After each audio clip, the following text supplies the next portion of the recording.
오늘은 이제 침례교를 한번 이야기를 해보려고 합니다. 지난주까지는 장로회에 대해서 이야기를 했습니다. 장로회는 두 가지가 중요하다라고 했죠. 첫 번째는 장로, 그리고 두 번째는 치리회. 이 두 가지가 중요하다라고 했는데 오늘 우리가 함께 볼 침례교는 장로도 없고 치리회도 없습니다. 그러면 교회가 도대체 어떻게 굴러가냐? 잘 굴러가요. 아주 잘 굴러가고 우리가 어떻게 다른지를 알면은 아까 담임 목사님께서도 언급하셨다시피 침례교의 이단이 가장 많아요. 그러니까 침례교라는 이름을 가지고 장로회 못지않게 장로회는 원체 많으니까 이단이 많아 보이는데 그 개수의 비율로만 따지고 보면은 침례교가 훨씬 많습니다. 그것 또한 왜 그런지 오늘 왜 그런지 거기에 대한 답이 오늘 나와 있을 거예요. 그래서 침례교는 사실 여러분들이 이름에서도 느끼신 것처럼 약간 예상하실 수 있는 것처럼 침례교는 침례를 하는 곳입니다. 침례가 뭔지 아시죠? 혹시 모르시는 분 계실까요? 혹시? 여기 앉아 계신 분들 대부분 침례가 뭔지 아실 거라고 생각을 합니다. 우리는 세례지만 믿음을 고백하고 그 믿음을 그 회중들 가운데에서 그 믿음을 확인하는 그 절차 가운데 하나인데 우리는 그것을 이제 의미로만 우리가 죽었다 살아난 것을 이제 의미로만 하기 위해서 물을 머리에 콕콕 우리 교회는 갖다 붓는 뭐 그렇게 한다면 침례교 같은 경우에는 물에 완전히 잠겼다가 다시 일어나죠. 이것이 의미하는 바는 뭐냐? 죽었다가 살아났다라는 거예요. 내가 죽었다가 잠깐 잠낀다고 얼마나 숨이 막히겠습니까? 하지만 내가 죽었다가 예수 그리스도 말미암아 내가 죽었다가 다시 살아났음을 이제 물에 들어갔다가 나와서 경험을 하는 거죠. 약간 여당같이 이제 한번 말씀을 드리면 죄송합니다. 여당같이 말씀을 드리면 정확하게 어느 나라인지는 기억이 안 나는데 어느 나라 교회에서 이제 부활절이었어요. 부활절을 이제 기념하는 행사 중에 뭐가 있었냐면 땅을 파는 거예요. 땅을 완전히 파서 사람이 완전히 키 큰 사람이라도 잠길 정도로 땅을 파요. 그렇게 해서 거기다가 물을 채우고 계단을 만들어요. 그러니까 걸어 내려가면 거기까지 내려갔다가 걸어 올라올 수 있게끔 이제 일자로 쭉 만들었겠죠. 당연히 물에 들어가면 안 보이니까. 그렇게 하면서 부활절에 그걸 하면서 내가 예수님과 함께 죽었다가 살아났다. 예수님이 음부에 갔다가 다시 살아서 돌아오셨다. 부활의 승리를 경험하셨다라는 것이 이제 그런 행사를 통해서 경험이 되는 거죠. 그러니까 물에 잠겼다가 다시 나온다라는 것은 기독교에서는 주로 죽음에서 부활로 옮겨졌다라는 것을 표현할 때 많이 쓰는 거기 때문에 우리는 이제 그 세례를 줄 때 왜 그렇게 안 하냐? 그렇게 하면 가장 좋겠지만 너무 현실적으로 너무 어려운 점도 많고 그렇기 때문에 물을 찍어서 머리에 주는 것으로 기념을 하는 것이죠. 기념을 하고 그 의미를 알고 세례문답식 할 때 보통 그런 걸 다 설명을 하거든요. 그렇게 하면서 기념하고 그 의미를 알고 생각을 해라 라는 것으로 대체를 하게 되었습니다. 그래서 침례교회의 시작은 언제부터냐라고 한다면 침례교회의 역사를 보면 침례교회 기원이라고 제가 적어놨어요. 이 기원이 언제부터냐 도대체 라고 한다면 사실 장로회는 그나마 명확해요. 종교개혁쯤부터 라고 보통 그렇게 명확하게 클리어하게 딱 정해지는데 오늘따라 좀 목이 좀 그러네요. 침례교는 언제부터 시작이냐라고 한다면 굉장히 불명확해요. 어떤 사람은 굉장히 극단적인 것부터 한번 소개를 해볼게요. 굉장히 극단적인 거는 세례 요한 때부터다라고 이야기를 해요. 왜냐하면 그때부터 침례를 했고 우리 침례교의 가장 중요한 어떤 핵심이 뭐냐? 여러 가지가 있겠지만 핵심이 하나는 아니거든요. 그 침례 하나만 아니지만 어쨌든 그 이름을 만들고 그 가장 핵심된 사상이 침례인데 우리는 세례 요한 때부터다라고 말하는 사람들이 있어요. 이거는 굉장히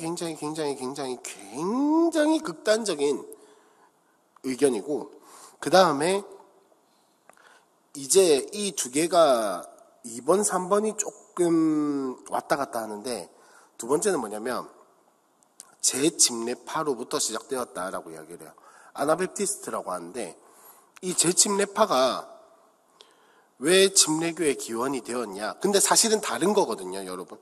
어떤 사람들이 분명히 그렇게 이야기를 해요. 세상 사람들도 그렇고 종교를 연구한 사람들은 침례교는 재침례파로부터 시작되었다라고 이야기하는데 엄연히 다릅니다. 무슨 말이냐면 재침례파는 이렇게 이야기를 해요. 유아 세례를 받았다 하더라도 그거는 자기가 자기의 신앙을 고백한 것이 아니기 때문에 나중에 자라 성인이 돼서 자신의 신앙을 고백하면 그때 다시 침례를 줘야 한다라고 이야기를 하거든요. 그러니까 지금 우리 개념으로 말하면 유아 세례 받은 거 망고 쓸모없고 성인이 돼서 그러니까 입교를 할 때 다시 세례를 줘야 한다라는 거예요. 자, 여러분 다시 세례를 주는 게 왜 문제가 될까요? 그냥 의식, 네? 맞아요. 네. 자, 그러면 여기서 질문 하나 더 드려볼게요. 천주교에서 오랫동안 신앙생활을 하다가 교회로 돌아온 사람이 있어요. 교회로 온 사람이 있어요. 개종을 한 사람이 있어요. 그러면 그 사람은 세례를 줘야 할까요? 말아야 할까요? 대부분 너무 여기 앉아 계신 분들은 다 아실 거라고 생각해요. 안 줘도 돼요. 네. 대신에 이제 입교는 해야 돼요. 입교를 해요. 그때는 입교 서약을 해요. 왜냐? 천주교에서 받은 세례도 우리는 거기선 영세라고 하죠. 그것 또한 유아 세례처럼 언약의 백성의 표와 인으로서 인정을 해주는 거예요. 자, 여기서 조금 더 재미없는 이야기를 한번 해볼게요. 유아 세례는, 자, 여러분 한번 진짜 상식적으로 생각을 해보세요. 자, 유아 세례라는 것은 자신의 신앙을 고백해야 세례를 주는 거잖아요. 그죠? 그럼 유아 세례는 글도 모르고 아무것도 모르는데 어떻게 세례를 줄 수 있냐? 그럼 세례의 의미가 약간 달라지는 것 같죠? 유아는 자신의 신앙을 고백하지 못하는데 왜 세례를 주지? 라는 의문이 생기셔야 돼요, 사실은. 세례는 자기의 신앙을 고백한 사람이 회중 앞에서 내 신앙을 고백하고 회중들에게 이렇게 드러낸, 자기 자랑을 하려고 보이는 것이 아니라 보여주고 인정을 받고 회중 가운데 속하는, 내가 진짜 예수 그리스도를 믿는 예수 그리스도 사람이다 라고 이 공동체에 속하게 되는 어떤 의식 같은 건데, 그럼 유아는 자기의 신앙을 고백하지 않았는데 어떻게 세례를 받을 수 있냐 라고 질문이 나와야 하고, 그 질문에 대한 답은 뭐냐?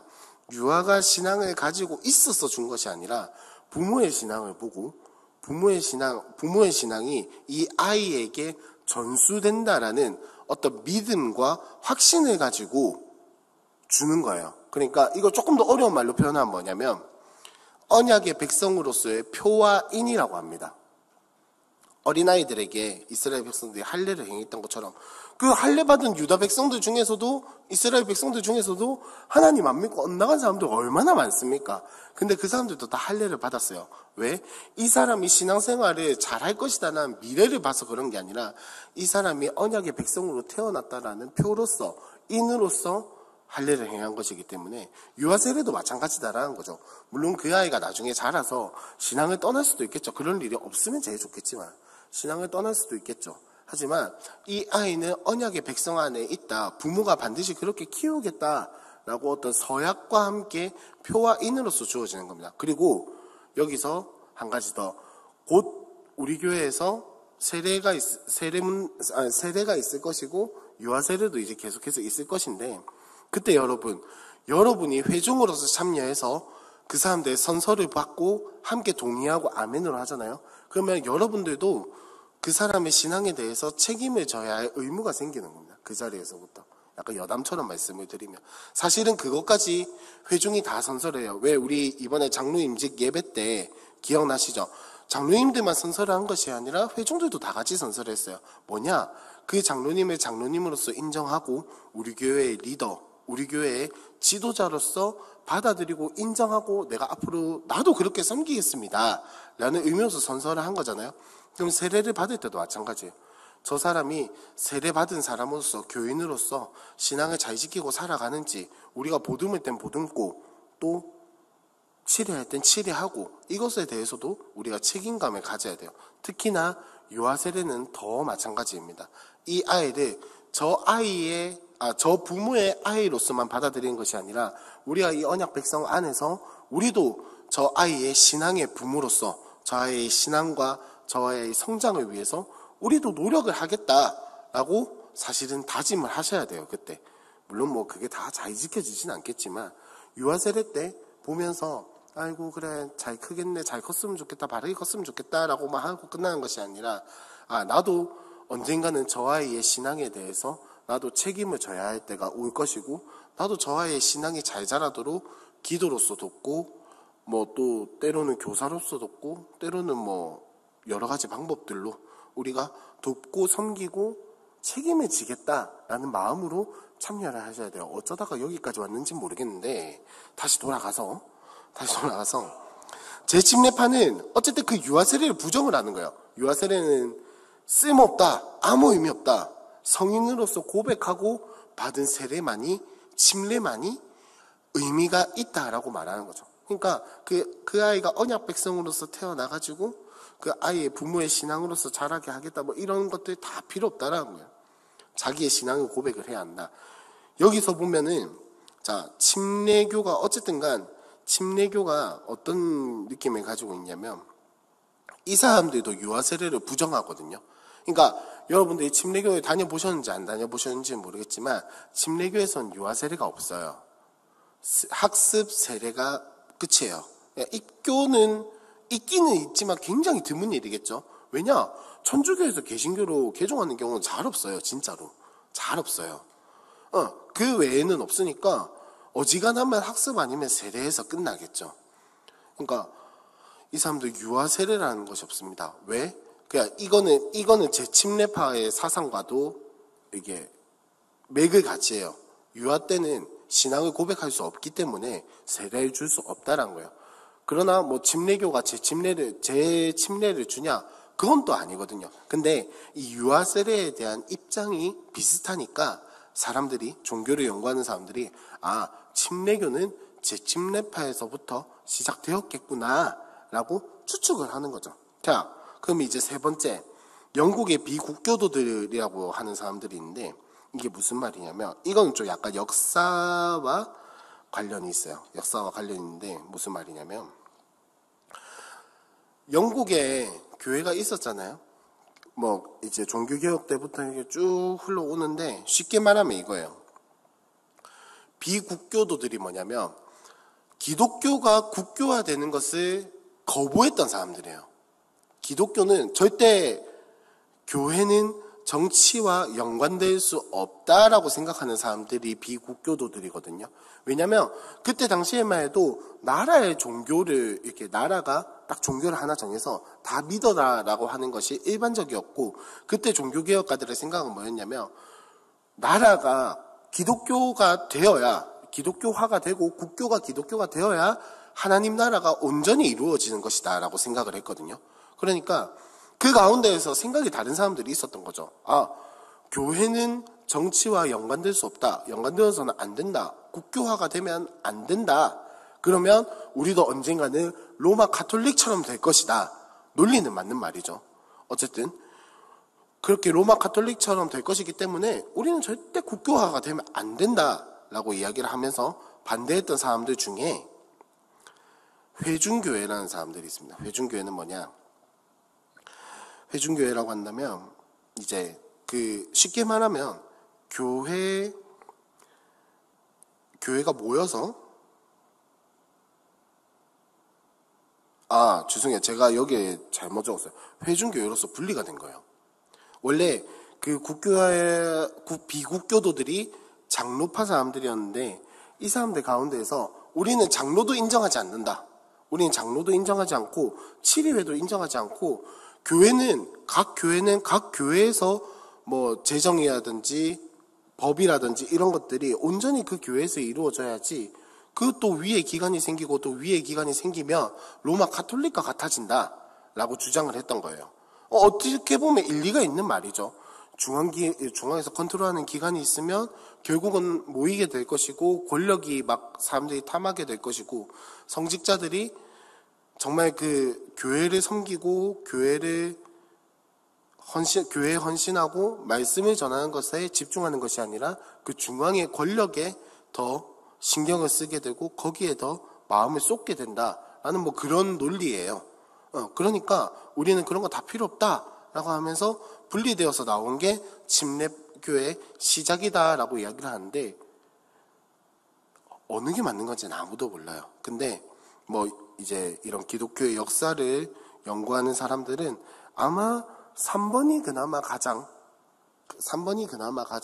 맞는 말이 아닐까라고 추측하고 그렇게 결정을 하고 있습니다.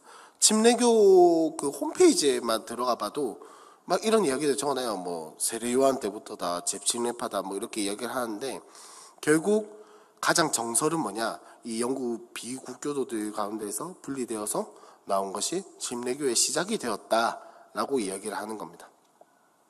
그래서 그러면 이 한국 교회에 어떻게 들어오게 되었냐라고 한다면 잘 아시겠지만 선교사들로 인해서 들어오게 되었습니다. 선교사 말콤 펜윅이라는 사람이 있어요. 제가 주일부터 청년부 예배 설교를 했는데 발음이 계속 꼬이더라고요. 그래서 지금 굉장히 조심하고 있는데 말콤 펜윅이라는 사람으로부터 시작이 됐어요. 한국의 침례교회는 이제 1889년 12월 8일에 캐나다 선교사거든요. 말콤 펜윅이라는 사람이 여기서부터 시작되었다라고 봐요. 이 말콤 펜윅이라는 사람이 어떻게 전도를 했냐면 주로 우리나라에 들어왔던 선교사들은 미국의 장로교단 혹은 호주의 장로교회 사람들이기 때문에 굉장히 성경 공부를 굉장히 강조했어요. 성경 공부와 말씀 사경회, 지난번에도 말씀드렸지만 이런 것들을 굉장히 강조했는데 이 말콤 펜윅 같은 경우에는 신학교육을 딱 정확하게 받은 사람은 아니었어요. 안 받고 강력한 어떤 영적인 경험과 그런 신비들을 토대로 굉장히 열정적으로 복음을 전하고 나서 다시 돌아가가지고 신학을 배워서 다시 돌아온 케이스. 무슨 말인지 혹시 이해하셨나요? 열정이 가득해서 선교지로 와서 사역하다가 뭔가 모르겠어요. 그 사람의 속마음이 어땠는지 정확하게 모르겠지만 어쨌든 다시 본국으로 돌아가서 신학교육을 받은 후에 다시 돌아와서 선교를 하게 된 그런 케이스다라는 거죠. 그래서 이 사람은 주로 북쪽에 있었어요. 원산을 중심으로 활동을 했었는데 이제 이때쯤 해가지고 중요한 어떤 선교회가 있는데 옆에 보시면 엘라싱 선교회라고 있죠. 엘라싱 선교회라는 이 선교회가 마침 딱 한국에 들어오게 된 거예요. 그렇게 하면서 엘라싱 선교회와 선교사 말콤 펜윅이 함께 힘을 모아서 이제 우리나라에 침례교가 쫙 퍼지게 된 거거든요. 근데 여러분들 잘 아시겠지만 윗지방에 침례교가 되게 많아요. 되게 많은데 밑에 지방은 없어요.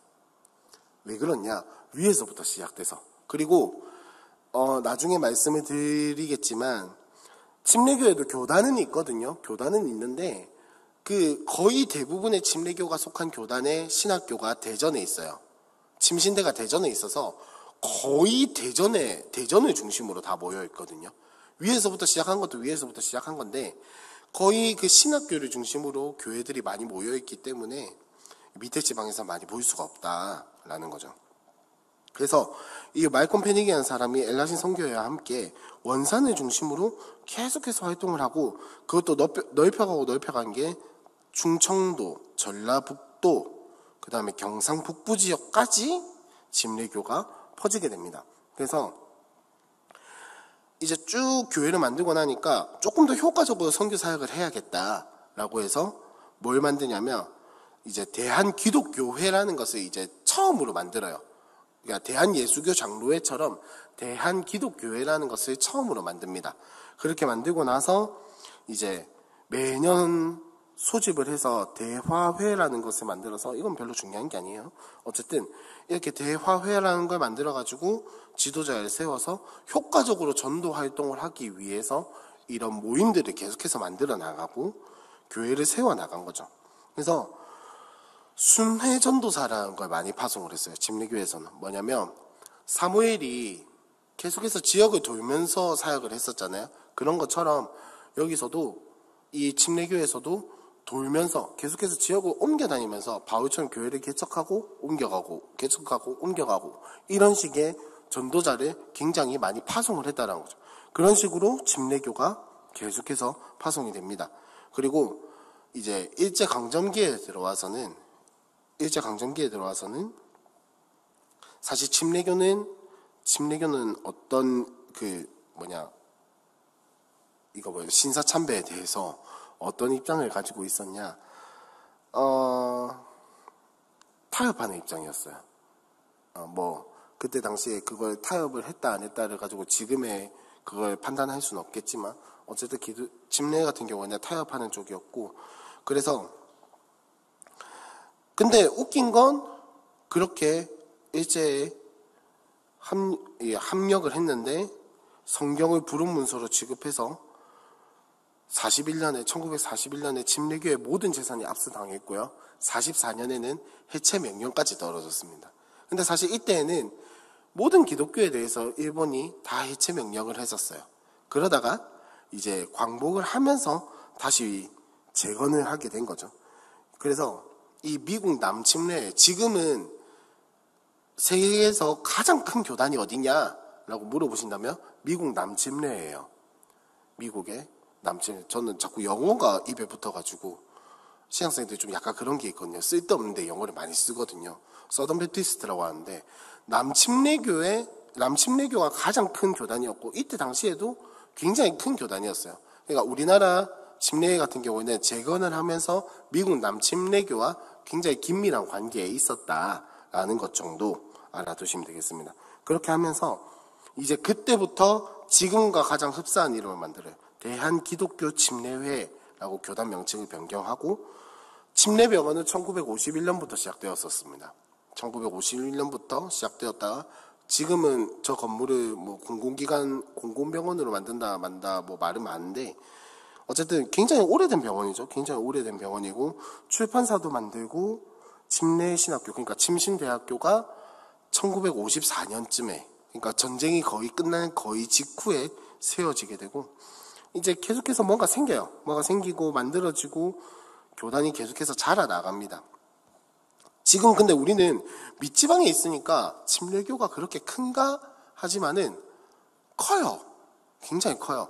굉장히 크고 우리나라에도 제법 상당수가 있습니다. 제법 상당수가 있는데 그런 이야기에 대해서는 나중에 교단에 대해서 이야기를 할 때 한번 해보겠습니다. 어쨌든 우리나라 침례교에서 중요한 건 뭐냐, 이 선교사 말콤 페닉이라는 사람과 엘라싱 선교회의 영향을 굉장히 많이 받았고 일제강점기 직후에 우리나라의 침례교가 다시 재건될 수 있었던 큰 동력은 무엇이었냐, 미국 남침례교가 많이 도와주었다라는 것 정도만 알아두시면 되겠습니다. 자, 이제 조금 역사 이야기는 제쳐두고 침례교의 특징에 대해서 한번 이야기를 해보려고 합니다.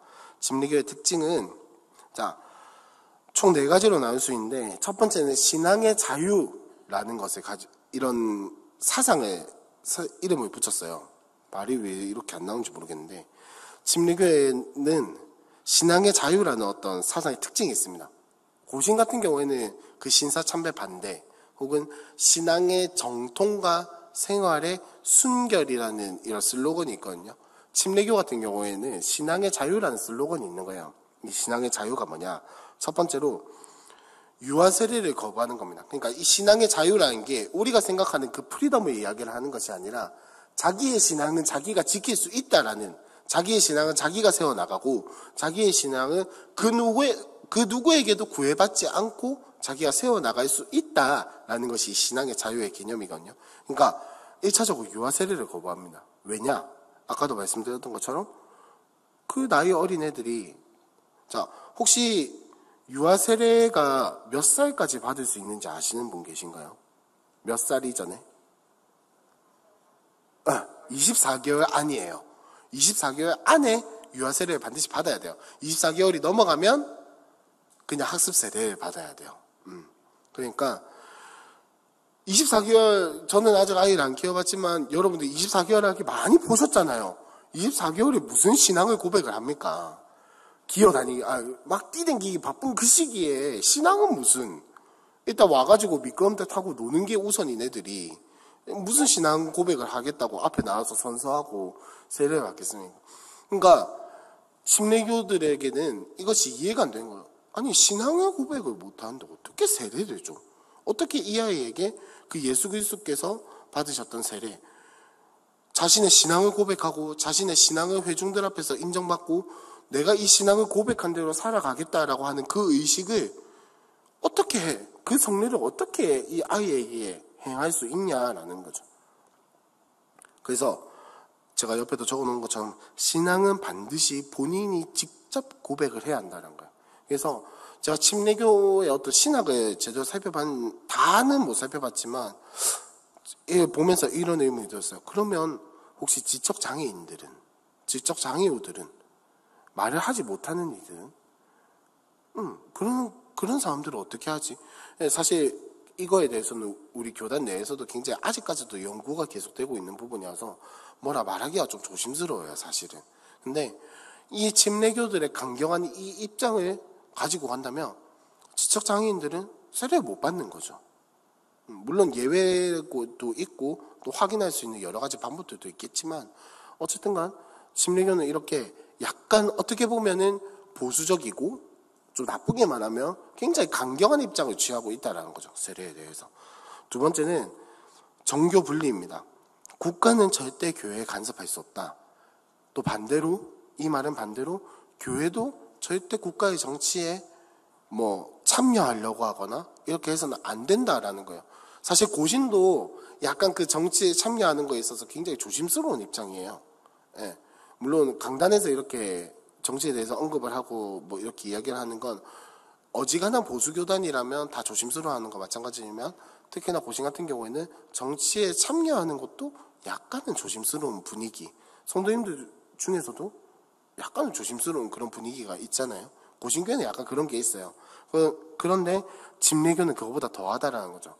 세상 법정에 갔다 이러면은 거의 출교에 가까울 만큼의 어떤 벌이 내려질 정도로, 하여튼 정치, 국가의 어떤 이런 것들 굉장히 무조건 교회에서는 분리를 합니다. 분리하고 절대 참여해서는 안 되고 국가도 절대 간섭하지 마라 라고 이야기를 하는 정도에까지 나아가는 거죠.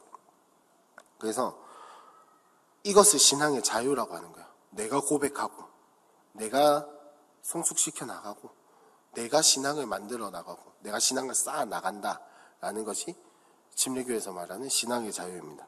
그리고 두 번째로 여기서 조금 더 이어지는 건데 성경이 멈추는 곳에서 멈춘다라고 되어 있는데 고린도전서 13장 12절인데 다 같이 한번 읽어볼까요? 시작.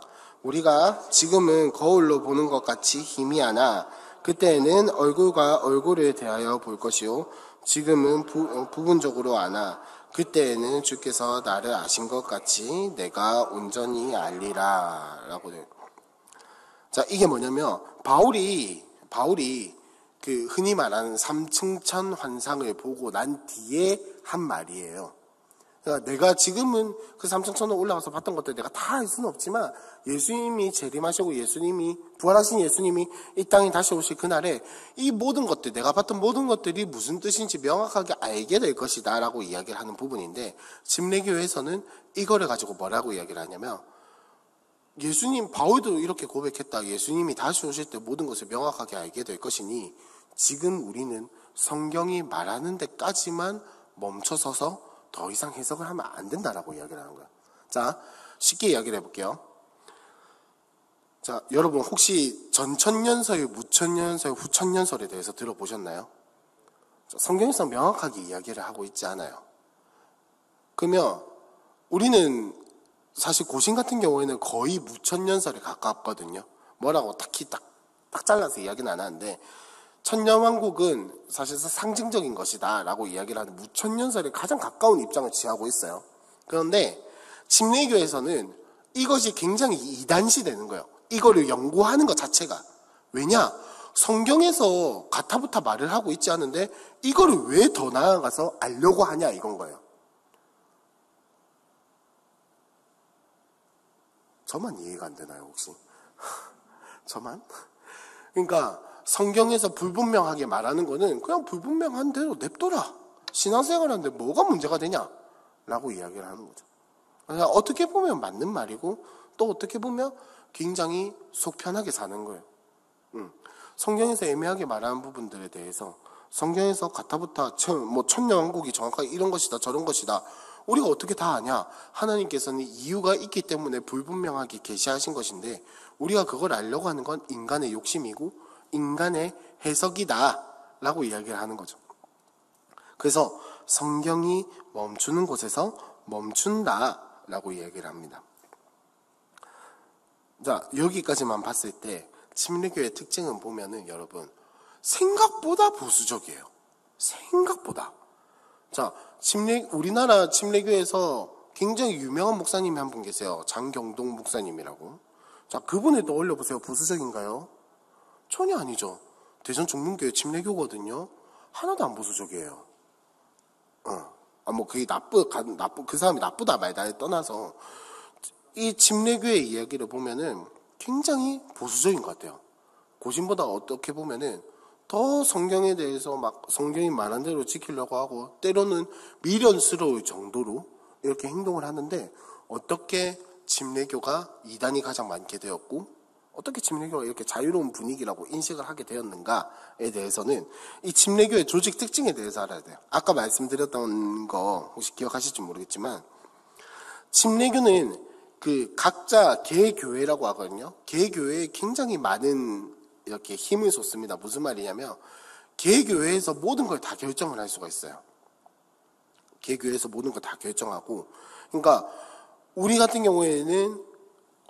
같은 경우에는 노예 보고를 하고 우리는 혹시 여러분들은 잘 모르실 수도 있는데 여러분 한번 떠올려 보세요. 장로 투표하고 나서 장로 임직 예배까지 굉장히 오래 걸리지 않았나요? 한 10달 정도? 그 가운데에 장로님들은 뭘 했냐? 노예에서 하는 평신도 신학원에 가서 공부도 하셨고요. 교회에서는 노예에서 우리가 이렇게 뽑았습니다.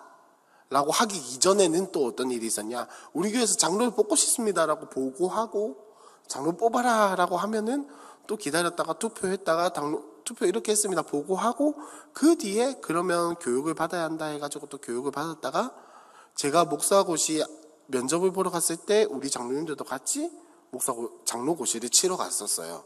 그러니까 고신교회 같은 경우, 장로회 같은 경우에는 이렇게 장로를 선택하고 이런 것들에 대해서 노예와 계속해서 이렇게 연결이 있어야 하거든요. 그래서 오래 걸리는 거예요. 노예는 1년에 2번밖에 안 하니까. 그래서 오래 걸리는 거예요.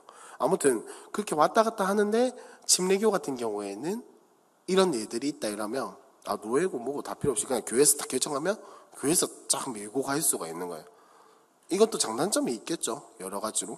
어쨌든 그런 어떤 조직 체계를 가지고 있기 때문에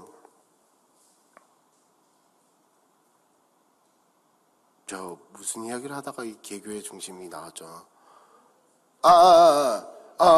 맞아요. 이런 분위기를 가지고 있기 때문에 신학도 그렇고 성경을 해석하는 내용도 그렇고 분위기도 그렇고 그 교회가 그렇게 결정을 했으면 그대로 가는 거예요. 그러니까 장경동 목사님 너무 계속 언급하는 것 같아서 좀 죄송하지만 장경동 목사님 교회 같은 경우에는 그 목사님이 그리고 그 교회가 그런 분위기로 가겠다라고 결정을 했으면 그 교회는 그냥 그렇게 가는 거예요.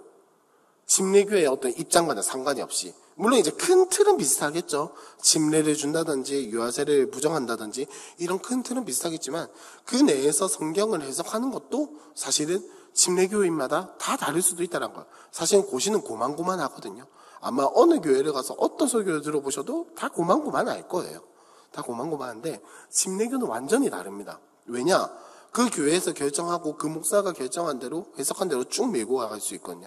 아까 여러분 계속해서 믹스해 보시면 이해가 쉬우실 거예요. 아까 제가 신앙의 자유라고 이야기를 하면서 뭐라고 말씀드렸죠? 침례교는 자기가 신앙을 가져가는 게 자기가 신앙을 세우는 게 중요하다라고 이야기를 해요. 그리고 성경이 멈추는 것에서 멈춘다라는 것은 뭐냐면 성경이 더 이상 해석하지 않는 부분에 대해서는 해석하지 않겠다라고 말씀을 드렸잖아요. 그러면 이거를 다시 뒤돌아서 가져와 보면은 개인이 신앙을 쌓기 위해서 성경을 어떻게 해석해도 별 상관이 없는 거예요.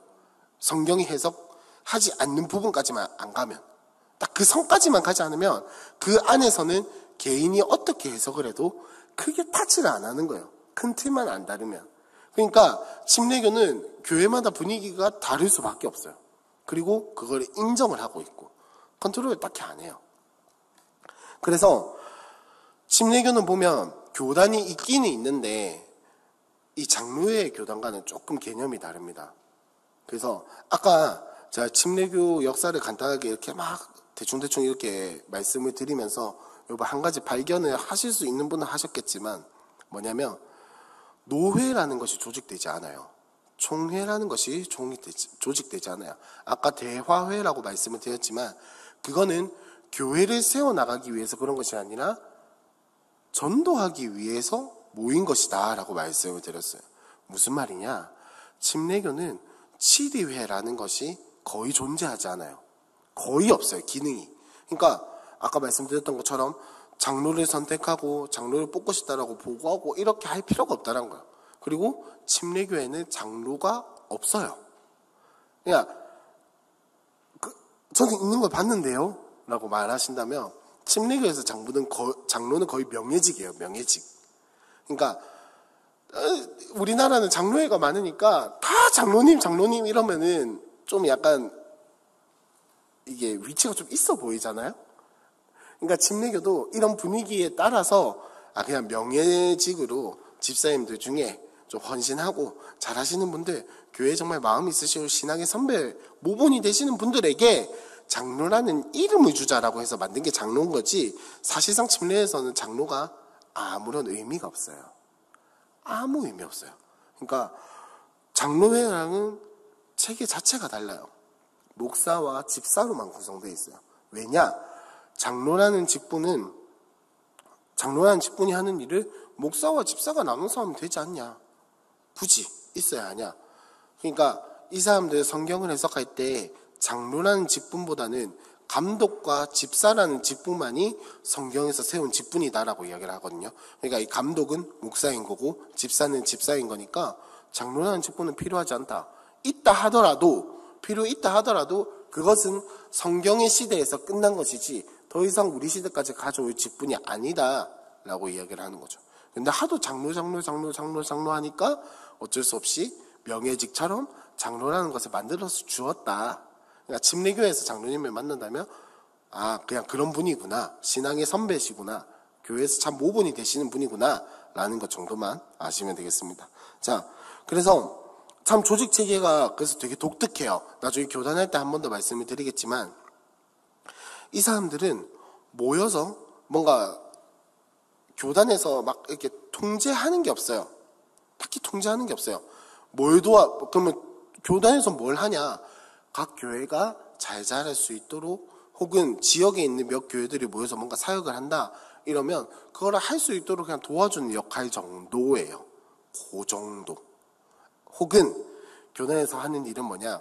목회자를 세워나가는 일에 어떤 이 사람은 목회자로서 세워나가도 되겠다 이런 걸 확인하고 절차를 밟고 신학교에 위탁하는 그 정도의 역할만 하는 거죠. 그러니까 역할이 굉장히 최소화되어 있어요. 최소화되어 있고 교회를 막 이거 해라 저거 해라 지시하고 이런 게 없어요. 그러니까 우리 교단 같은 경우에는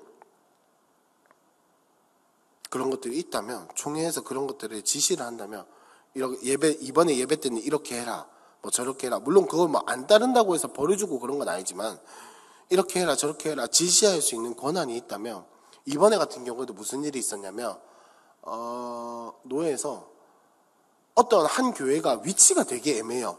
이게 부산도 아니고 울산도 아니고 주소는 울산인데 부산이랑 더 가까운 왜 그런 데 있잖아요. 마치 사송처럼 주소는 양산인데 노포동에 훨씬 가까운 양산시청보다 부산시청이 훨씬 더 가까운 그런 느낌의 교회가 하나 있었는데 이번에 총회에서 그 교회 노예 옮겨라라고 지시가 내려왔어요. 뭐 이제 그거 가지고 뭐 가타부타 좀 말이 있긴 했는데 아무튼 장로회 같은 경우에는 총회에서 이런 것들이 조율이 가능하다면 침례교에서는 어림도 없다라는 거죠. 내가 여기 있겠다는데 네가 뭐냐 이런 식으로 뭐 교회 이름 바꿔서 교회 이름 등록하고 뭐 요 정도의 최소한의 행정 업무만 도와주는 것이지 사실은 침례교에서 교단은 그게 상관이 없다. 왜? 각 교회가 신앙을 세워나가고 각 교회가 모든 것을 결정하기 때문에. 그래서 침례교는 뭔가를 결정할 때 무조건 교인들이 다 모여요. 그래서 이게 참 저는 모르겠어요. 민주적인 방식으로 투표를 하거든요. 그래서 다수결의 원리를 의해서 모든 교회들이 결정을 해 나갑니다. 그러니까 우리 교회처럼 뭐 운영위원회나 당회에서 결정을 해서 이렇게 통보를 하는 것이 없다라는 거죠. 뭐 장점도 있겠지만 단점도 있겠죠. 이것 또한. 그러니까 이 어떤 사실 부패하기 딱 좋은 구조죠. 뭐 그거에 장단점이 있겠지만 단점이라고 한다. 부패하기 딱 좋은 구조죠.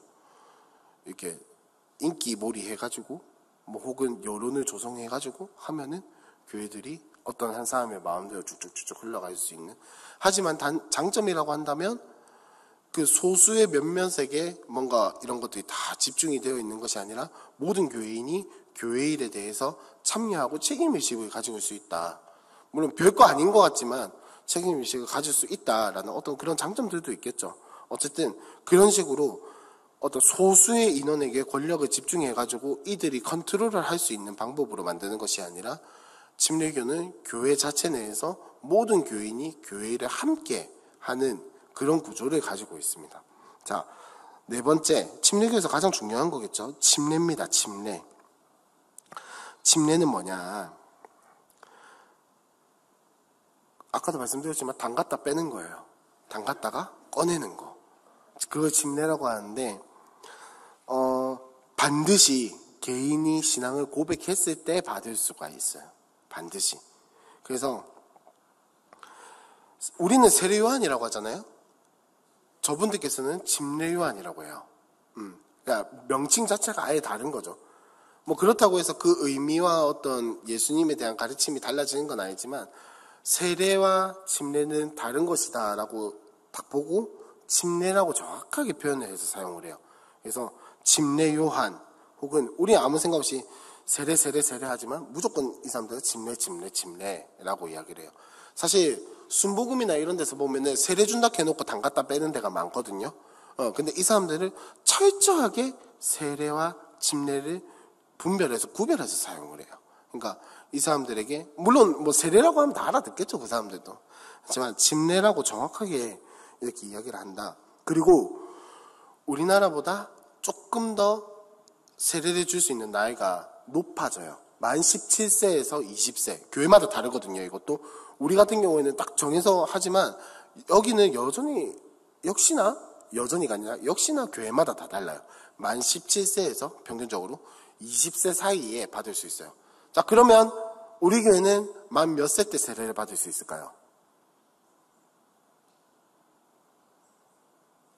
만 14세. 맞습니다, 권사님. 만 14세부터 학습과 세례를 받을 수 있어요. 근데 사실 만 14세는 굉장히 어리죠. 그래서 저희 같은 경우에는 가능한 한 고등학생 이상부터 좀 받도록 권하고 있어요. 근데 뭐 본인이 너무 받고 싶어서 막 울고불고 난리를 피우면 줄 수밖에 없겠죠. 아직까지 그런 애는 못 봤어요. 받고 싶어서 난리난 애는 아무도 못 봤어요. 아무튼 만 14세에 받을 수 있는데 이 사람들은 확실히 그 개인에 대한 신앙의 고백을 중점으로 두고 있기 때문에 나이가 조금 더 올라간다라는 거 알아두셨으면 좋겠습니다. 자, 뒷장으로 넘어가서 침례교 내의 교단들에 대해서 한번 이야기를 해봤으면 좋겠습니다. 자, 바른 교단들이 있고 이단 및 조심해야 할 교단들이 있어요. 자, 차근차근 한번 살펴보도록 하겠습니다. 기독교 한국 침례에는 이제 그 말콤 페닉이라는 선교사님으로부터 이어져 내려온 그 어떤 한국의 뭐 다른 교단들이 잘못했다는 게 아니라 전통 그 침례교회의 기반을 쭉 잇고 있는, 그러니까 가장 오래된 침례교 교단인 거죠. 그래서 계속해서 지금도 미국 남침례교와 자매 관계를 맺고 있는 그런 교단입니다. 그래서 이게 참 뭐랄까, 이 기독교 한국 침례가 계속해서 이제 신학교들을 통폐합하면서 성장을 해왔거든요. 그러니까 어디서 신학교를 만들었다, 침례교 신학교를 만들었다 이러면 그걸 딱 가져와서 합치고 이러다 보니까 그 본거지가 계속해서 커지는 거예요. 그게 어디냐? 대전이에요. 대전에서 가장 침례교가 힘이 세요. 그러니까 부산의 고신이 센 것처럼 대전에서는 침례교가 센 거죠. 예. 부산, 창원, 마산, 마창진 쪽이랑 부산 쪽은 고신이 진짜 굉장히 좀 강세거든요. 그나마. 뭐 항상 강세는 아니지만 그나마 강세인데, 그런 것처럼 대전에서는 침례교가 가장 힘이 있다. 이라는 거죠. 그래서 사실 침례교는 지역적 편차가 굉장히 심해요. 대전 딱 중심으로 딱 하나 있고, 그 다음에 서울, 광주, 전남, 강원도 요 정도는 다 약해요. 그러니까 충청권이 굉장히 강해요. 침례교는 충청권이 굉장히 강하고, 그래서 장경로 목사님 교회도 대전 중문교회, 침례교에서 가장 우리에게 유명한 교회인데 큰 교회는 아니고 유명한 교회인데 대전에 있어요. 아무튼 침례교도 고신처럼 굉장히 지역적 편차가 심하다. 지난번에 말씀드렸던 것처럼 강원도에서 그 고신이 강원도에서 노예를 하면은 항상 그 호텔을 빌려서 했던 것처럼 아마 다른 데서도 침례교는 그러지 않을까 하는 생각을 해봅니다. 자, 침례교의 특성인 그 개교의 중심주의와 그 다음에 자율성, 민주주의 원칙과 개인의 어떤 신앙 고백, 유아세례 부정을 굉장히 충실히 잘 지켜나가고 있는데, 문제는 뭐냐? 예배 전례라고 하는데 뭐냐면, 예배의 어떤 형식이라든지 이런 것들을 정말 안 지켜요. 너무 안 지켜요. 그러니까 뭐 그게 성경적이다 아니다를 떠나서 그냥 안 지켜요. 우리는 성찬식 가면은 목사님이 가운을 입고 오는 게 되게 당연하잖아요. 그 사람들은 없어요, 그런 거. 그냥 내가 하고 싶으면 하는 거고 말고 싶으면 마는 거예요. 그리고 또 뭐가 있냐? 뭐 강대상에, 사실 고신교회 같은 경우에는 십자가를 달면 안 된다라는 축에 속하거든요. 근데 거기는 내가 십자가를 달고 싶으면 다는 거고 떼고 싶으면 떼는 거고 내 마음대로 해요. 그러니까 그 교회가 그렇게 결정하기로 했으면 그냥 그렇게 가는 거예요. 또 그 누구도 터치를 하지 않고 그냥 그 교회의 중심으로 계속해서 흘러가는 거죠. 거기다가 또 뭐가 있냐? 교단에서는 이제 이 기독교 한국 침례에서는 종교 분리를 굉장히 강조를 하거든요. 강조를 하기는 하는데 이제 뭐랄까, 교단 그 교회마다 또 색깔이 다른 거죠. 종교 분리를 해야 한다, 정치에 친한 간섭을 안 해야 한다라고 하지만, 물론 옛날에는 그것들이 지켜졌겠지만 지금에 이르러서는 교회가 보수 쪽이면 보수 쪽이고 교회가 진보 쪽이면 진보 쪽인 거고 그냥 그렇게 살아가는 거예요. 그러니까 이 참 뭐랄까, 개인의 신앙을 지키고 그 교회의 어떤 신앙을 지켜나가는 것을 너무 존중한 나머지 안 좋은 쪽으로 흘러가는 그런 모습도 보이고 있다라는 거죠. 그래서 뭐랄까, 다른 교단들이 대체적으로 이제 부정적인 입장을 취하는 어떤 열린 예배, 신사도 운동, 극단적 세대주의에 대해서도 뭐 관대한 사람은 관대하고 거부할 사람은 거부하고, 그런데 또 대체적으로 가톨릭이나 WCC에 대해서는 좀 약간 부정하는 입장을 취하고 있어요. 좀 안 좋다라고 하는데, 또 웃긴 건 한기총은 괜찮다 이래요. 참 애매한. 한기총이 뭐냐면 한국 기독교 청년합회인데 도대체 왜 기독교 청년합회라고 하는지 모르겠어요. 그러니까 그 교회들, 몇 개의 교회들과 큰 교회들이 모여가지고 하는 그런 연합회인데, 여기서는 굳이 언급하지 않고 개인적으로 물어보실 분들, 개인적으로 물어보시면 제가 얼마든지 대답을 해드릴 수 있는데, 여기서 대답을 하면 조금 위험할 것 같아요. 제가 협박 전화를 받는다든지, 그럴 수도 있기 때문에, 뭐 아무튼 하여튼 침례교는 굉장히 이래저래 그 교회의 특성과 색깔과 그 교회를 이끌어가는 목사님과 집사님들의 어떤 그런 색깔과 성향에 따라서 굉장히 다양해요. 그러니까 뭐랄까, 이단이 많이 생길 수밖에, 이단이 여기 이 침례교회 틈타고 많이 들어올 수밖에 없는 거죠. 또 그에 대한 자세한 이야기는 나중에 이야기를 하겠습니다. 그리고 두 번째로 발음이 안 되네요. 한국 성서 침례 침교회라는 교단이 있습니다. 이건 굉장히 큰 교단은 아니에요. 굉장히 작은 교단인데, 여러분들이 성서한국의 집을 자주 가시는지 모르겠지만, 성서한국의 집에서 밑으로 쭉 내려오면 초등학교가 하나 있어요. 금정초등학교. 그리고 그 금정초등학교 골목으로 옆에 이디야 있거든요. 금정초등학교 정문 바로 앞에 보면 이디야가 있는데, 그 사이길로 싹 들어가시면 문방구가 하나 있어요. 그 문방구를 지나서, 맛있는 거 파는 문방구를 지나서 가다 보면 오른쪽에 잔디밭이 있고 푸른 나무가 이렇게 우거져 있고, 이 요새의 풍조와는 다르게 1층짜리 건물만 있는 교회가 하나 있어요. 그 교회가 한국성서 집례친교회에 속해 있는 교회예요. 그러니까 이름이 갑자기 또 아까 찾아봤는데 또 기억이 안 나는데, 하여튼 거기 한국성서 집례친교회에 속해 있는 교회인데, 이 교회의 특징은 뭐냐? 여러분 혹시 나중에 시간이 되시면 그 교회를 한번 이름을 제가 생각이 나면 알려드릴게요. 근데 한번 찾아서 들어가 보세요. 얘가 고신인지 집례교인지 구분이 안 돼요. 무슨 말이냐면, 한국 성서 집례친교회 같은 경우에는 굉장히 보수적이에요. 그리고 굉장히 개교회 중심적이에요. 무슨 말이냐면, 이 이름에서도 느껴지는 것처럼 친교회예요. 그냥 친교회. 이런 교회를 이루어 나가고, 혹은 또 비슷한 어떤 사상을 가진 사람들끼리 모여서 활동하기 편하게 만들어 놓은 어떤 연합회의 성격만 가지고 있다 뿐이지, 사실상 교회가 알아서 먹고 살고 신학을 펼쳐나가는 그런 교회예요. 그래서 저도 옛날에 이제 성서한국 이제 왔다 갔다 하면서 그 교회를 보고, 이 교회 뭔가 근데 좀 약간 좀 그렇거든요. 이름도 처음 들어보고 이상해서 맞나 싶어가지고 막 찾아보고 이랬는데, 그냥 고신보다 더 보수적이네 이러면서 좀 놀랬던 기억이 있어요. 그래서 뭐냐면, 미국 남침례회를, 원래는 외국에서는 미국 남침례교를 탈퇴했던 목사님들이 따로 만든 그런 교단이에요.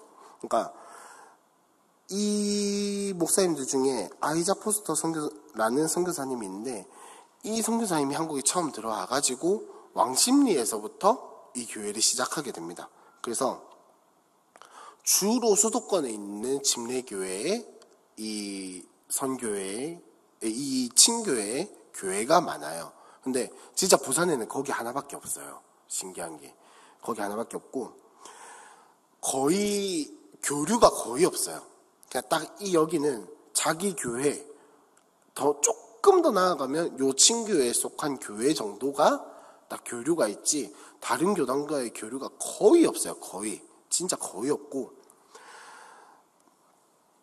개교회의 독립성이나 그래서 자율성이 정말 강해요. 그리고 예배 전례, 그러니까 아까 예배의 어떤 형식이나 이런 것들에 있어서도 훨씬 더 자유로워요. 그러니까 그 교회는 진짜로 목사님이 결정하면 그대로 가는 거예요. 목사님이 결정하고 그 교회에서 민주적인 방식으로 통과되었다?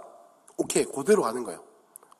약간 침례교회의 어떤 사상과 조금은 다르다 할지라도 그대로 쭉 가는 게 요 친교회다. 근데 거의 교세가 굉장히 약하고 아시는 분들도 잘 없을 거예요. 근데 제가 깜빡한 게 하나 있는데, 로고를 오늘도 찾아왔거든요. 그래서 그 방송실에서는 한국 성서 침례친교회 이미지가 뭐냐면 책 같은 게 펼쳐져 있어요. 네. 이거요. 혹시나 길 가다가 뭔가 이름이 이상한데 요 마크가 있다 이러면 그 교회구나 하고, 뭐 주일날 휴가 가셨을 때나 뭐 일이 있어서 가셨을 때 저 교회는 들어가도 괜찮겠다라고 생각을 하시면 되겠습니다. 기독교 한국 침례 거는 제일 처음에 요거예요. 요거. 혹시나 침례교긴 한데 뭔가 아리까리하다 이러면 요 마크 보시고 기억을 하시면 되겠습니다. 그리고 마지막 세 번째로, 마지막은 아니고 세 번째로 한국 침례교회 연합이라고 있는데, 요 마크인데, 여기는 처음 시작할 때가 언제였냐? 2017년도였어요. 그러니까 이제 10년도 안 된 교단이에요. 10년도 안 된 교단이고, 추구하는 게 뭐냐면 건강한 신약교회와 역사적 침례교회를 하려고 하는 60개 교회 정도가 모여서 만들어진 교단입니다. 그러니까 이 말은 무슨 말이냐? 굉장히 작은 교단이고 굉장히 신생 교단이다라는 거죠. 그래서 이 교단을 설립하자마자 이 교단 같은 경우는 한국침례신학교라는 직영신학교를 설립을 했어요. 보통 이렇게 되기가 그렇게 쉽진 않거든요. 학교를 설립한다는 게 결코 쉬운 일은 아닌데 이 교단은 그렇게 했다는 거죠. 그래서 이 사람들은 역사적인 침례교회, 그러니까 지금 막 개교회를 중심하고 뭔가 좀 달라지고 개교회의 편의대로 흘러갔던 그 침례교회가 아니라 이제 지역교회 자치, 이제 모든 사람이 제사장이다, 만민제사장 이런 것들과 함께 민주적 회중정치 등 건강한 신학교회와 역사적 침례교회를 구현하고자 설립된 교회라고 합니다. 쉽게 말하면 이 교단은 어떻게 성립되었냐? 혹시 김기동 목사라고 들어보셨나요? 들어보셨죠? 이단이게요, 아니게요? 네? 이단이에요. 그러니까 이 김기동 목사가, 서울성락교회 김기동 목사가 사실 침례교단에 속해 있었거든요. 이 침례교단에 속해 있었는데 이 사람을 내보내냐 마냐, 이 사람을 이단으로 결정을 하냐 마냐 하는 가운데에서 김기동은 이단이다. 혹시 저도 연 목사님처럼 협박받는 건 아니겠죠? 아무튼 김기동은 이단이다 라고 하는 그 사람들이 교단을 탈퇴해서 만든 게 요 교단이다. 그러니까 이 교단에 속한 어지간한 교회를 가면은 적어도 이단은 아니겠다라고 생각을 하시면 될 것 같아요. 그래서 이 한국침례교회연합은 현재는 굉장히 작은 교회죠. 현재는 굉장히 작은 교회인데 지금 미국 북침례회와 제휴관계를 맺고 있어요. 그 말은 뭐냐? 성장할 수 있는 가능성이 굉장히 크다라는 거죠. 이 교단은. 최근에 생기게 된 교단이지만 어쨌든 바른 신학을 가지고, 그나마 보수적인 신학을 가지고 성장할 수 있는 가능성이 굉장히 높은 교단이다라는 겁니다. 자, 여기까지 쭉 보면은 참 침례교는 교단이라는 게 크게 막 중요하지가 않아요. 그게 중요하지 않고 그냥 연합을 이루어서 어떤 행정적인 절차나 이런 어떤 연합 이렇게 행사를 하기에 굉장히 좋은 어떤 구조를 가지고 있다 뿐이지 교단이라는 것 자체가 크게 중요하지 않은 것이 침례예요. 그래서 네 번째로 독립침례교회가 굉장히 많아요. 무슨 말이냐면 교단에 속하지 않고 침례교라는 이름을 걸고 활동하는 교회들이 굉장히 많다는 거예요. 여기서 대부분의 이단들이 속해 있습니다. 그러니까 여러분 아시겠지만 교단에 속해 있으면 어지간하면 이단이 안 되겠죠. 근데 침례교 같은 경우에는 침례교라는 이름을 걸고 교단에 속하지 않고 독립적으로 활동할 수 있는 그런 어떤 여건이 마련되어 있고 분위기 자체가 그렇고 그런 교회들이 많기 때문에 여기에 이단들이 많습니다. 그러니까 제가 드리고 싶은 말씀은 뭐냐? 가능하면 교단에 속해 있는 침례교회를 가셔야 돼요. 가게 되더라도. 교회를 옮기라는 말이 아니고 가게 되더라도 만약에 그냥 피치 못해서 정말로 내가 침례교회를 예배드리러 가야 한다. 그러면 가능한 한 교단에 속해 있는 아까 마크를 보여드렸던 것처럼 그걸 보고 분별해서 가시는 게 가장 좋다라는 거예요. 침례교는 그만큼 위험할 수도 있는 교회이기 때문에. 자, 그래서 이번에 보시면 조심해야 할 교단과 교회가 있습니다. 뭐 이름만 정다고 다 알겠냐마는 자, 성경 침례교도 있고요. 대한예수교 침례. 이 이름이 굉장히 대한예수교 장로회 이러니까 이름이 굉장히 비슷해서 이 침례교는 괜찮은가 보다 하고 맡길 수도 있겠지만 아니라는 거예요. 대한예수교 침례회는 구원파 쪽에 속해 있는 교회들입니다. 그러니까 대한예수교 장로회, 대한예수교 침례회 비슷하네. 괜찮겠다 싶으면은 우리 박옥수 형님의 소나기에 들어가게 되는 거다라는 거죠.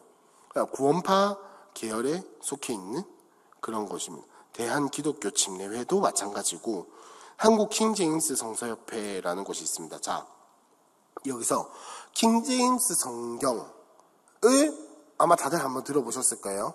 혹은 KJV, NKJV라는 것을 영어 성경을 찾다 보면은 여러분 아마 한 번씩은 보셨을 거예요. 한 번씩은. 근데 킹 제임스 성경 자체가 이단성을 가지고 있는 건 아니에요. 보셔도 돼요. 보셔도 되는데 이 한국 킹 제임스 성서협회가 왜 위험하냐? 요것만 성경이라고 이야기를 하거든요. 요것만. 딴 거는 다 잘못된 번역이다라고 이야기를 해요. 자, 우리 같은 경우에는 개역 개정을 지금 읽고 있지만 개역한 거 틀렸다라고 말하진 않잖아요. 번역이 다를 뿐이다라고 이야기를 하는 거지. 자, NIV 그리고 또 영어 성경에 뭐가 있냐면 뭐 ESV, NASB 뭐 등등등 굉장히 많아요. KJV도 있고 NKJV가 뭐냐면 뉴 킹 제임스 버전이에요. 뭐 하여튼 약어로 이렇게 굉장히 많아요. 굉장히 많은데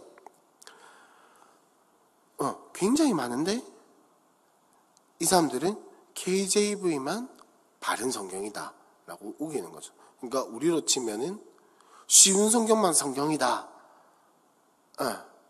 이렇게 이야기하면 조금 더 빠르겠죠. 쉬운 성경만 성경이다 라고 이야기를 하기 때문에 약간은 위험하다라는 거죠. 근데 사실 여담으로 한 가지 말씀을 드리자면 킹 제임스 버전이 사실은 번역이 조금 애매한 것들이 많아요. 왜냐면 그 킹 제임스 버전을 번역한 의도 자체가 굉장히 정치적인 의도와 이런 것들이 다분했기 때문에 아무래도 그런 식의 어떤 정치적인 해석이라든지 이런 것들이 들어갈 수밖에 없어요. 예를 들면 뭐 예수님은 왕이고 그 권세를 우리에게 이양해 주셨다. 뭐 예를 들면 이런 것들이 있다면 그것을 우리에게가 아니라 왕에게 이런 식으로 번역한 부분들이 간혹 있다라는 거죠. 그러니까 뭐 다 틀렸다는 아니지만 굉장히 정치적인 어떤 의도와 이런 것들이 굉장히 다분히 섞여 있는 성경이기 때문에 물론 그거를 영어로 잘 읽을 수 있을 때의 경우겠지만 읽을 때 조심해야 할 부분들이 분명히 있는 성경이기 때문에 사실은 고신에서는 KJV를 보라고 권하진 않습니다. 차라리 NIV를 봐라 라고 권하는 편이거든요. 그러니까 이 KJV만이 성경이다 라고 하는 것은 뭐 우리 고신뿐만 아니라 사실 타교나에서도 약간은 위험한 부분이 있다, 없지 않아 있다라고 이야기를 하고 있습니다. 자, 이제 여러분들이 아시는 기독교 베레아 교회 연합이 있습니다. 자, 김기동 씨가 설립한 교단인데 이제 이단 시비 때문에 기독교 한국 침례를 탈퇴해가지고 김기동 목사와 같이 목사라고 해야 하는지 모르겠지만 김기동 씨와 같이 하는 이 교회들이 설립한 교단이에요. 그러니까 김기동 씨만 이단으로 낙인 찍힌 게 아니라 그 김기동 씨와 뜻을 같이 하는 교회들이 다 나왔거든요. 기독교 한국 침례 탈퇴해서 만든 것이 이 기독교 베레아 교회 연합인데 여러분들도 잘 아시겠지만 이 기독교 베레아 연합은 이단입니다. 아시겠죠? 베레아 사람이라는 이름을 가지고 살아가는 사람들인데 아무튼 이단이다라는 거, 이 이단에 대해서는 다음에 이야기를 했으면 좋겠고, 자, 세계 베레아 교회 연맹도 마찬가지예요.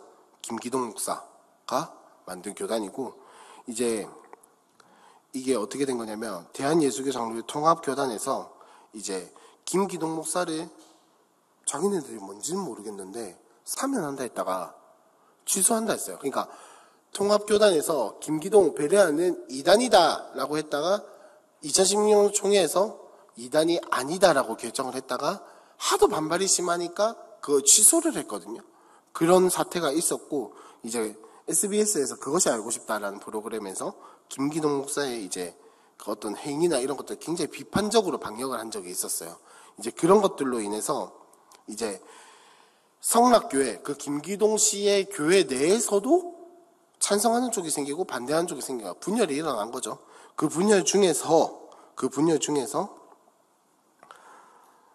해산을 하게 돼요. 그 분열을 하면서 교단 자체 아까 기독교 베레아 교회 연합이라는 교단 자체가 완전히 해산하게 됩니다.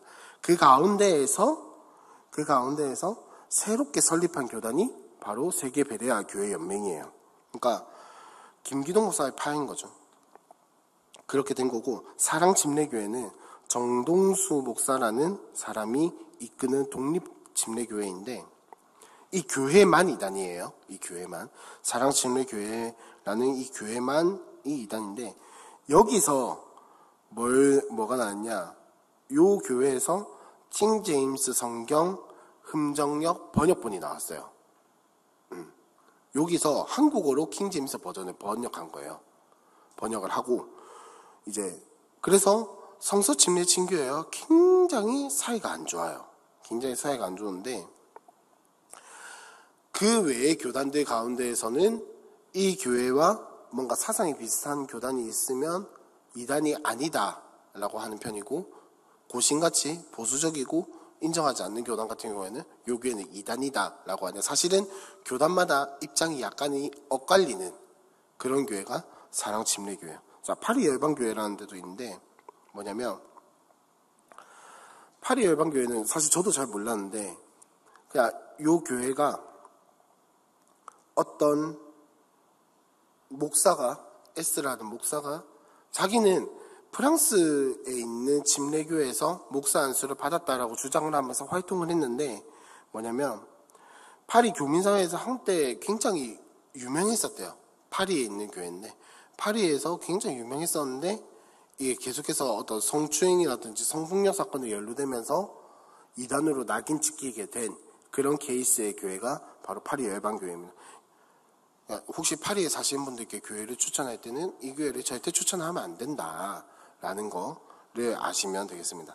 그래서 침례교회에 대해서는 사실 이렇게 자세하게 제가 다 알고 있는 게 아니기 때문에 이렇게 큰 맥락만 짚었는데, 자, 침례교 하면 여러분들이 반드시 기억을 하셔야 할 게, 물론 침례를 한다, 담갔다, 꺼낸다, 요거를 기억하는 것도 중요하겠지만, 침례교에서 중요한 건 뭐냐? 각자의 교회가 굉장히 독립성을 가지고 있다. 독립성을 가지고 있다라는 것과, 장로가 있어도 많고 쓸모가 없다. 많고 쓸모가 없는 교회가 침례교다. 그러니까 장로라는 것은 이름만 있는 것이 침례교다. 그러니까 목사와 집사가 직분의 전부다라는 것. 그리고 세 번째, 교회가 민주적으로 교회를 운영한다라는 겁니다. 민주적으로 교회를 운영한다라는 것. 근데 사실 여기에 덧붙여서, 여러분, 민주적으로 결정을 하는 것이 성경적인 걸까요? 아니면 성경적이지 않은 걸까요? 성경적이지 않은 거겠죠. 물론 민주적으로 결정하는 것이 단체를 이끌어 나가는 데는 굉장히 편리해요.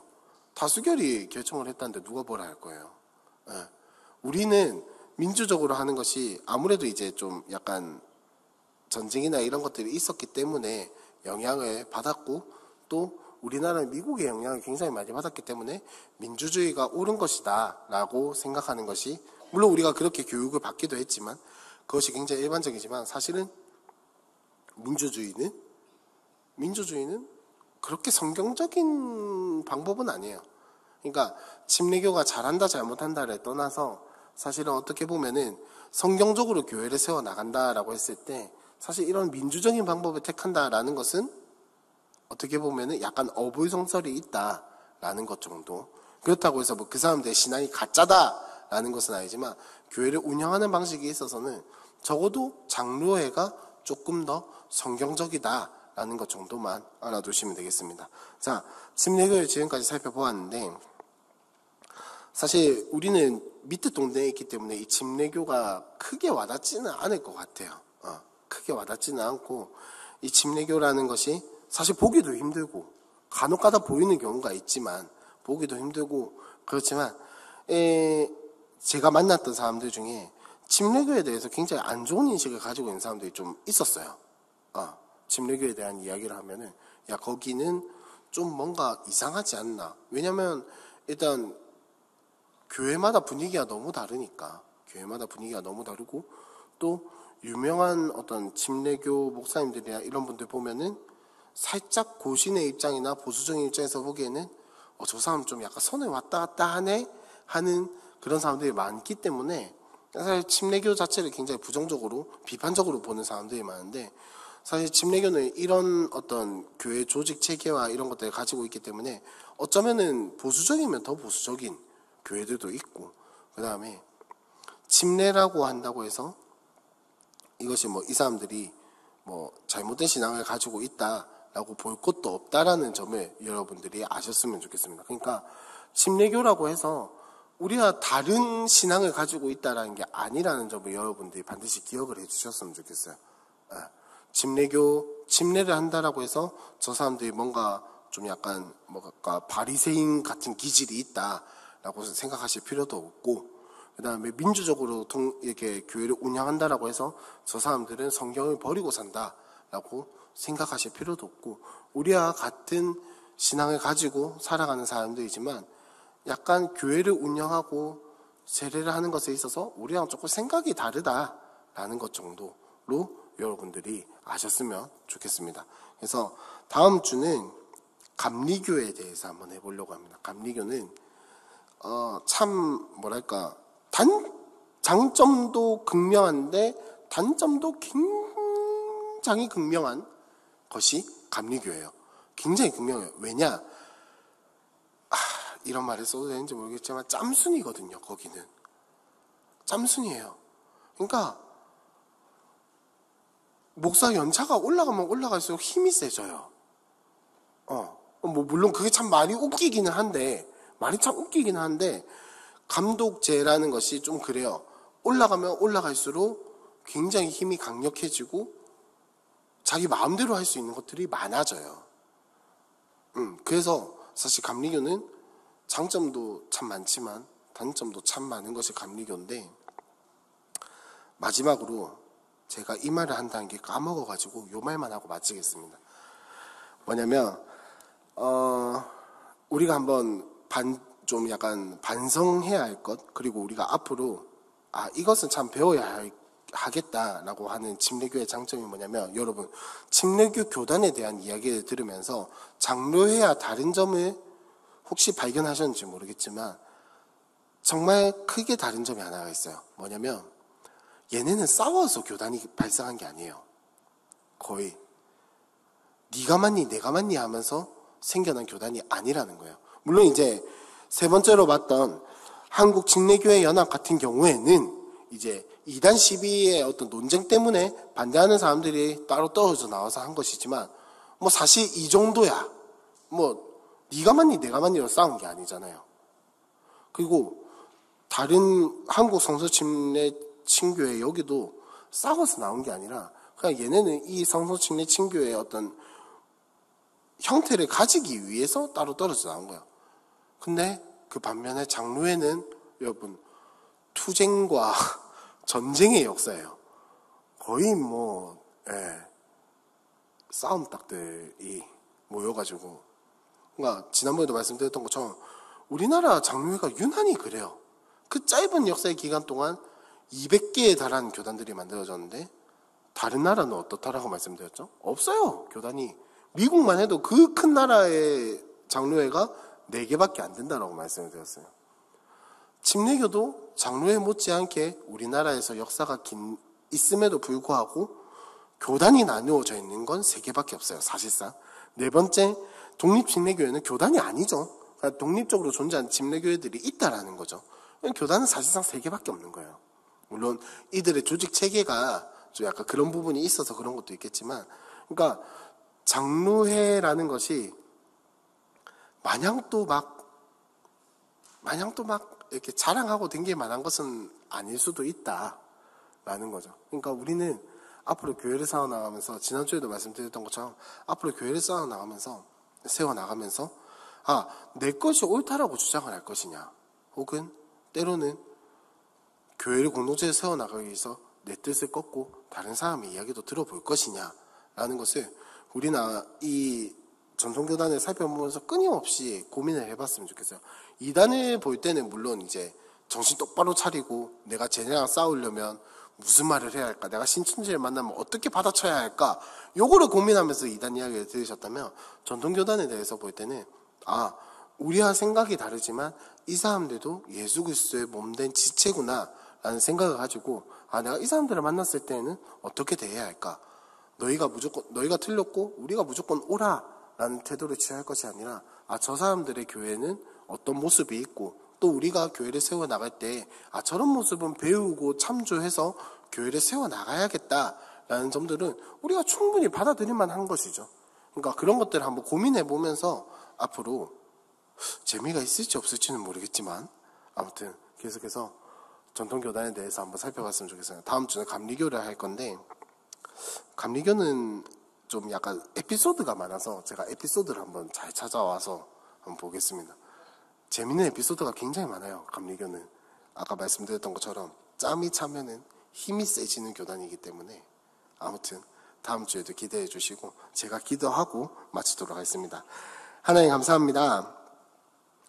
이렇게 예수 그리스도의 몸된 지체가 각자의 신앙을 가지고 살아가는 모습들을 보고 교회를 세워나가는 모습들을 우리가 계속해서 보고 있습니다. 하나님, 이것을 통하여서 침례교가 어떤 것이고 장로회가 어떤 것이고 그런 어떤 조직 체계나 역사만을 알고 지나가는 것이 아니라 예수 그리스도의 몸된 지체가 하나됨의 의미가 무엇인지 고민하는 시간들이 되게 하여 주시고 우리가 앞으로 이 함께하는 교회를 정말로 공동체로 세워나가고 하나님 나라를 세워나가고 이 교회를 하나님의 몸된 교회로서 세워나갈 때 우리가 보고 배울 것이 무엇인지 혹은 또 조심해야 할 것이 무엇인지 교회를 위하여서 고민하는 시간들이 되게 하여 주시옵소서. 이 모든 것 예수님의 이름으로 기도합니다. 아멘.